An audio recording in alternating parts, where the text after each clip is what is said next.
Siapakah Simon dari Kirene dalam Alkitab? Saksikanlah video ini sampai selesai dan temukan jawabannya. Setelah disiksa dengan kejam oleh tentara Romawi, Yesus dipaksa memikul salibnya menuju Golgota. Pada awalnya, ia memikul salib itu sendiri, seperti yang tertulis dalam Yohanes 19 ayat 17. Namun karena penderitaan yang begitu berat, Yesus akhirnya tidak lagi sanggup melangkah. Melihat hal itu, tentara Romawi memaksa seorang pria dari kerumunan. Pria itu bernama Simon, berasal dari Kirene. Peristiwa ini dicatat dalam Matius 27 ayat 32, Markus 15 ayat 21, dan Lukas 23 ayat 26.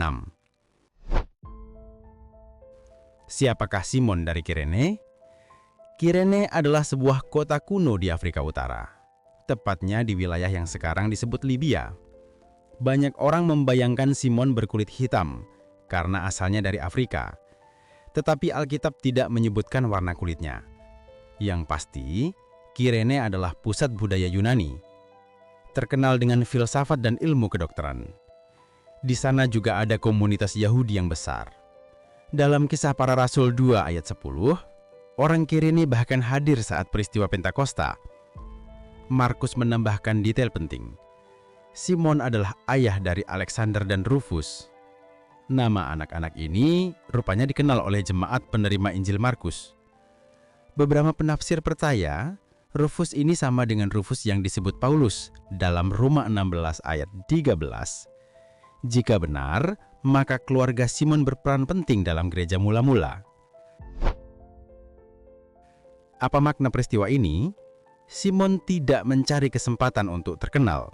Ia tidak meminta ikut campur. Ia dipaksa oleh tentara Romawi. Mungkin ia hanya seorang peziarah, datang ke Yerusalem untuk merayakan Paskah. Namun tanpa diduga, ia justru terlibat dalam momen paling bersejarah di dunia.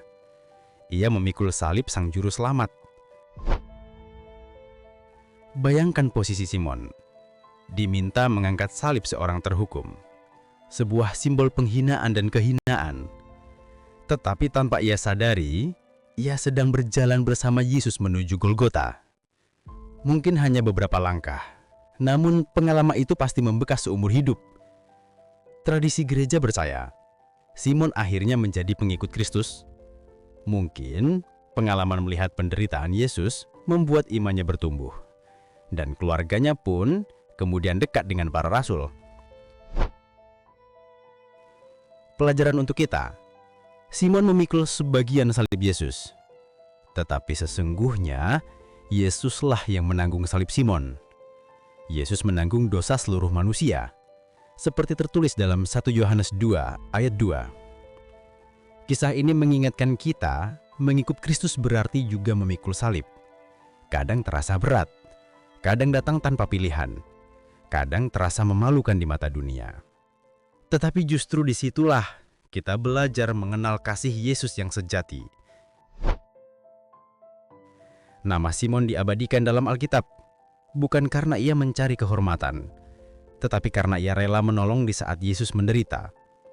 Momen yang terlihat kecil ternyata menjadi bagian dari rencana besar Allah. Demikian juga hidup kita. Setiap langkah, setiap pengorbanan bisa dipakai Tuhan untuk tujuannya yang mulia.